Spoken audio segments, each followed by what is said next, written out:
Assalamualaikum warahmatullahi wabarakatuh. Perkenalkan, nama saya Habiyukel, NIM H1A117041, Program Studi Ilmu Pemerintahan Angkatan 2017, Fakultas Ilmu Sosial dan Ilmu Politik Universitas Jambi.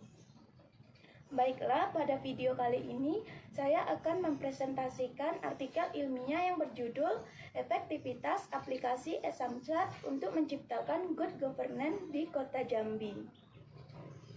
Baiklah, di sini saya akan menjelaskan beberapa poin. Yang pertama, kedalaman data. Dalam penelitian ini menggunakan studi literatur. Program Samsat Online Nasional dibuat atas Peraturan Presiden Nomor 5 Tahun 2015 tentang penyelenggaraan satuan administrasi manunggal satu atap kendaraan bermotor. Di dalamnya mengatur kualitas pelayanan kantor bersama Samsat. Maka salah satu dengan membentuk Samsat Online Nasional.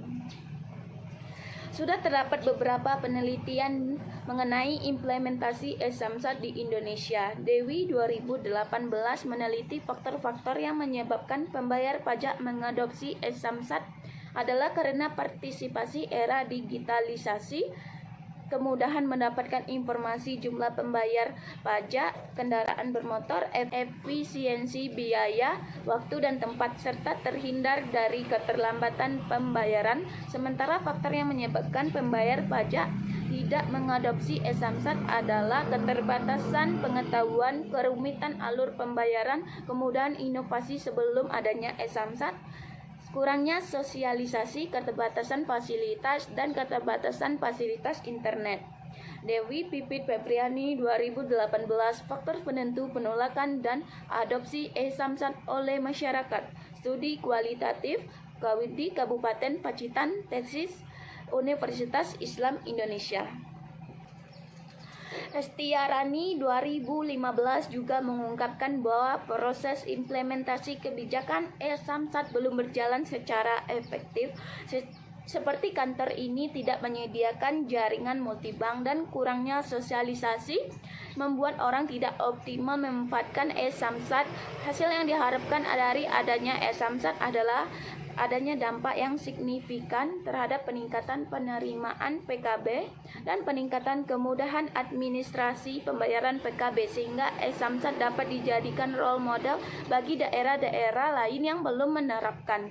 Akan tetapi, apabila diketemukan bahwa penerapan e-Samsat belum berdampak signifikan terhadap penerimaan PKB dan kemudahan administrasi pembayaran PKB, maka perlu memahami lebih mendalam mengenai faktor penyebabnya. Dengan demikian, penelitian ini dapat berkontribusi terhadap pengembangan ilmu pengetahuan terkait implementasi e-government dalam bidang perpajakan, khususnya dalam hal ini adalah pajak daerah.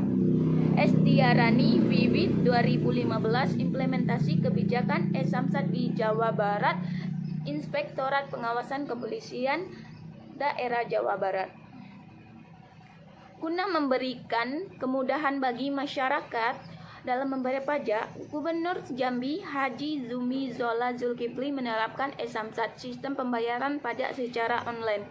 Untuk itu, Pemprov Jambi menjalin kerjasama dengan Pemprov Jawa Barat tentang replikasi aplikasi e-Samsat, aplikasi simpatik, dan aplikasi sasaran kerja pegawai, replikasi program jaringan lintas daerah. Ini dalam rangka peningkatan manajemen pemerintahan dan pelayanan publik, kata Gubernur Jambi Zumi Zola setelah menandatangani kerjasama dengan Gubernur Jawa Barat Haji Ahmad Heriawan di Kantor Penghubung Provinsi Jawa Barat, Jalan Pembangunan 2 Jakarta. Pemprov Jambi telah melihat dan memperhatikan keberhasilan Pemprov Jawa Barat dalam penerapan e-Samsat. Sangat tepat memilih Pemprov Jawa Barat sebagai teman kerja bersama.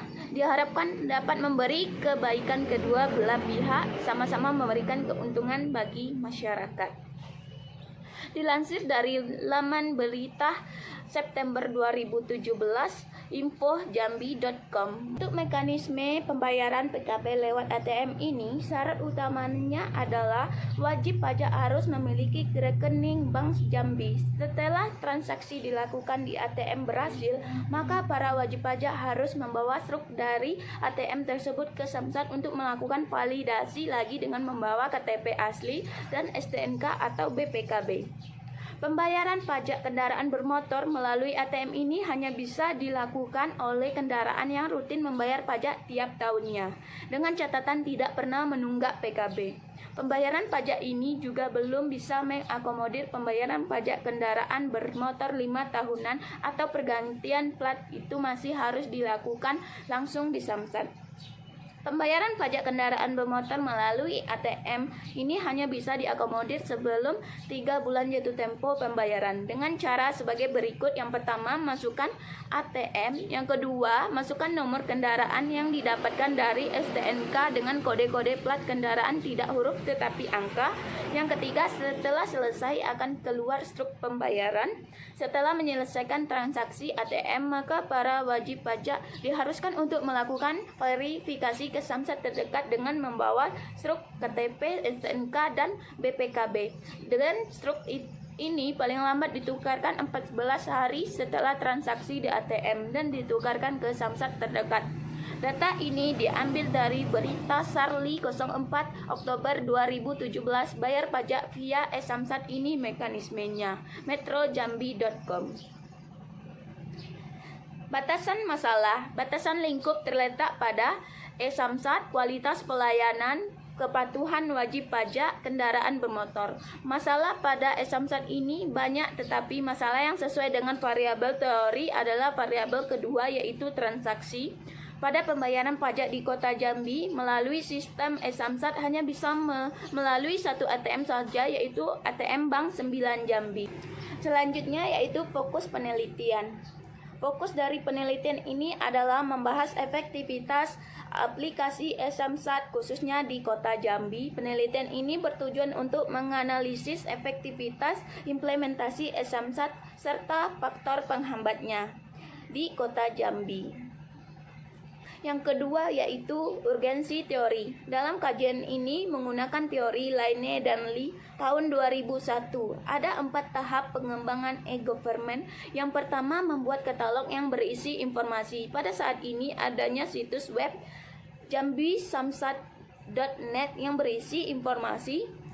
2 yaitu transaksi, yaitu membuka ruang dua arah antara pemerintah dengan masyarakat, yaitu dengan contohnya pembayaran distribusi denda. Tapi di sini di Kota Jambi dalam penerapan e-Samsat terjadinya transaksi, yaitu pembayaran pajak melalui ATM. Yang ketiga yaitu integrasi vertikal, yaitu integrasi yang lebih kompleks, adanya kerjasama antar lembaga. Yang keempat, integrasi horizontal, yaitu integrasi antar organisasi dengan fungsi yang berbeda, yaitu bagaimana aplikasi ini bermanfaat di kalangan masyarakat. Menurut saya dari keempat variabel teori tersebut, semuanya itu sangat penting dalam pengembangan e-Samsat karena e-Samsat merupakan salah satu contoh wujud implementasi e-government. Jadi teori ini menjadi pedoman bahwa pengembangan e-Samsat ini melalui 4 tahap tersebut. Yang ketiga, temuan penelitian. Yang peneliti temukan adalah di sini permasalahan di Kota Jambi. Masyarakat masih kurang memanfaatkan pembayaran online untuk melunasi pajak kendaraan. Banyak masyarakat yang melalui pembayaran tidak memanfaatkan teknologi seperti e-Samsat dan ATM. Masyarakat terus berbondong-bondong mendatangi kantor Samsat setempat, akibatnya menimbulkan antrian panjang di kantor Samsat. Masyarakat dinilai belum teredukasi terkait pembayaran pajak kendaraan bermotor melalui cara online ini. Masyarakat yang memakai layanan e-Samsat untuk membayar pajak harus memiliki tabungan di Bank 9 Jambi, sementara yang memakai Bank 9 Jambi mayoritas pegawai negeri. Lain halnya dengan masyarakat yang belum mengetahui sistem pembayaran pajak secara online serta kurangnya sosialisasi dari pihak terkait. Dan masalahnya sesudah pembayaran wajib pajak harus kembali ke Samsat untuk melegalisasi. Berbeda dengan di Jawa Timur, struk pembayaran bisa langsung dilakukan di ATM, embos ke STNK-nya, tidak diwajibkan lagi ke Samsat. Yang keempat, relasi teori dan masalah, kesimpulan serta rekomendasi. Relasi teori dan masalah. Dengan bekal teori, peneliti dalam mengumpulkan data tidak lagi merupakan himpunan yang tidak teratur dan tidak menentu. Dengan adanya teori e-government, yaitu 4 tahap perkembangan e-government menurut Laine dan Lee, ini menjadi pedoman untuk aplikasi e-Samsat tersebut dalam proses pengembangannya, yang mana aplikasi atau sistem e-Samsat tersebut merupakan wujud implementasi e-government. Agar tidak mengambang kemana-mana, maka permasalahan yang didapat sesuai dengan variabel teori, sehingga tersusun secara sistematis serta dengan mudah memberikan rekomendasi.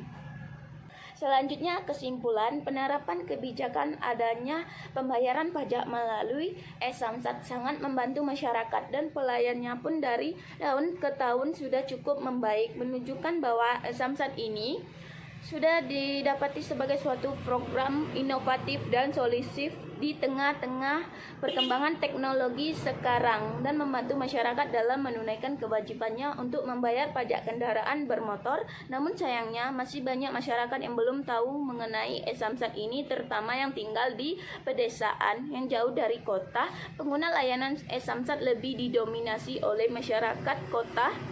Nah, kantor pelayanan pajak serta outlet pajak banyak terdapat dan mudah terjangkau oleh masyarakat kota. Selanjutnya yaitu rekomendasi. Rekomendasi yang diberikan diantaranya yang pertama yaitu lebih mengencarkan atau meningkatkan sosialisasi tentang e-Samsat baik secara langsung maupun tidak langsung, dan bisa juga melalui internet agar lebih banyak lagi masyarakat yang mengetahui tentang pembayaran pajak berbasis online ini.